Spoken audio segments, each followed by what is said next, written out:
And what I'm suggesting to you so far is that if you've got some environmental impact, let's just start with a little thing like an oil spill or fire, which is a more natural type of thing, wiping out a local ecosystem, you get recruitment coming in from the outside, from the demes that are over here of the same species. And you go through usually a successional phenomenon and you rebuild that local ecosystem more or less, so sooner or later you can't even tell it from the state that it was. No evolution going on. I also suggested it's evolving in front of us, actually, yeah. That a higher level perturbation of the system, even glaciation, as long as you don't go too far too fast, will cause organisms to move around but not really become extinct. And they will form. The demes will move around, and they're creating. They keep sending that out. Even plants move because they send out their seeds as dispersal. So that's the big function of the genetic information side. Basically, is to supply players in the game of life. Life goes on. It's a great way of understanding natural selection.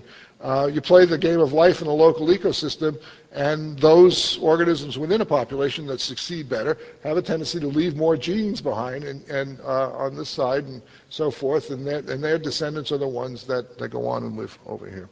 Okay, I want to skip very quickly. I haven't used up all my time because, yeah, okay. There is this crucial middle level, which was the third pattern, that I'm going to go back to. But I want to now, for dramatics' sake, go to the upper level of that diagram, the highest possible level. There have been 5, and I think we're in the midst of a 6th right now, mass global extinctions since major macroscopic life has lived on Earth. So over the last 500 million years, there have been at least 5 global mass extinctions, and they have had an enormous and very readily palpable impact on the subsequent evolutionary history of life. And it really, the reason why they're fascinating in and of themselves, but they really create, it's almost like a no-brainer. You can really see what's going on with these things. Let's just take 2 examples. 245 million years ago, you had the world's, so far, the Earth's biggest mass extinction event. Dave Raup, who's retired from the University of Chicago, thinks that at least 70 and perhaps as many as 95 or 96% of the species on Earth, excuse me for not turning in your direction as often as I talk to them, became extinct within about 1 million years. And actually the cause, whatever caused this mass extinction is still under debate, but now the thinking is that maybe it was also an asteroid impact like the more famous one that happened 65 million years ago that took out the dinosaurs. Okay, but a major mass extinction event. So if you're looking in the Paleozoic rocks where I tend to live, there were corals back then. They were important because a lot of the old coral reefs in Michigan and other places were places where oil was trapped and so on. So they're big oil producing areas because, anyway. And they were also very good for, fomenting diversity, just like modern corals or modern coral reef habitats are. Okay. The corals that we had back then, this is one of the 2 kinds. It's a gorgeous thing. It's from the Niagara Gorge. It's about, 410, 420 million years old. Silurian, it's called ribbon coral. It looks like a ribbon candy. And it's silicified, so it's a particularly gorgeous specimen. The little corallites were on these, they're little tiny polyps that were living here. There's another kind of coral, I didn't bring a slide of it, that was sort of more solitary usually, although they were also colonial. And they had a symmetry inside, the partitions come and the flesh lives superposed sort of on the stony skeletal that the corals have. And if you look at the mineralogy, and if you look at particularly at the structure of the partitions inside these 2 different kinds of corals, particularly the other kind, you'll see a 4-fold symmetry. Okay. Modern corals have a 6-fold symmetry. They also have calcium carbonate skeletons, but they have the form of the mineral is aragonite. It's a more delicate form of calcium carbonate. This is calcite in both. This has been replaced, but this. Calcite is the basic mineralogy of the coral skeleton. When I was a kid in school, you would say, "Oh, all right, what happened to these corals? Man, they lived there from the lower Ordovician, or now I think we know them from the Cambrian even, up till the end of the Permian time. So they lived for, I don't know, what does that make it? Almost 400 million years or something like that.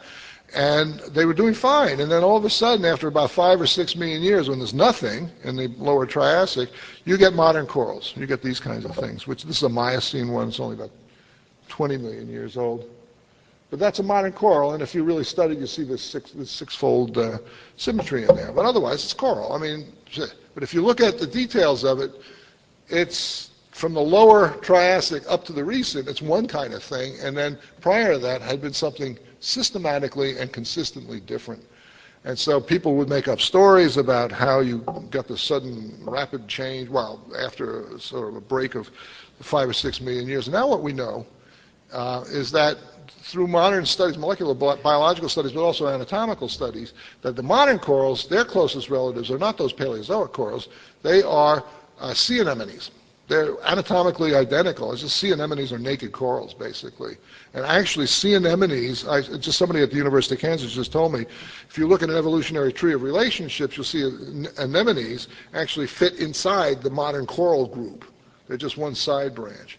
So the idea is that evidently, after the old kind of coral finally bit the dust at the end of the Paleozoic, 245 million years ago, after a lag of time, when the ecosystem started to get reformed by some of the creatures that did manage to make it through, and there were obviously some of the creatures that did get through were anemones. We know them from the Paleozoic. They make lousy fossils, but we do have some fossil evidence of anemones prior to this, and it's quite evident that some branch of anemones got the ability, or attained the ability to secrete calcium carbonate, and in effect reinvent the coral habit.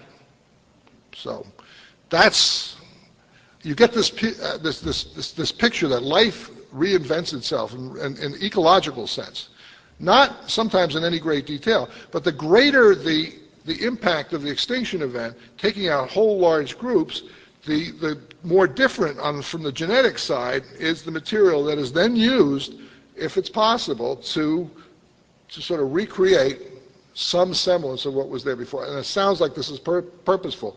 It's just ecological. It's just, this is a niche that these things couldn't get into because it was already occupied, I think, as a much more a straightforward way, although it has its troubles too, way of thinking about it. Here's a better example, and one that's even more readily grasped.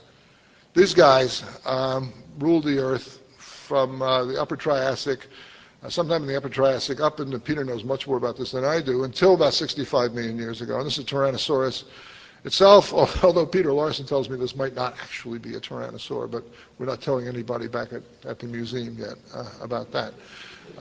That would just be too hard to take, you know, if that were really true, Peter. I don't know. Anyway, these guys, for reasons, it was known to Charles Lyell, who was a very important geologist back and a very important figure in Darwin's life, that mammals first appeared about the same time. And I think this is right, Peter, that all of the work that's been done subsequently, the age of first appearance of both mammals and dinosaurs hasn't been changed that much since Lyell's day, right? It's still basically Upper Triassic, right? Or is it down a little bit lower? But yeah, okay. So there you go, and they're still there for reasons that nobody knows. It was the dinosaurs and some of their collateral kin that took over, if you want to think about it this way, the roles, played the roles. You know, there was big ones. Somebody fell asleep. That's just went over.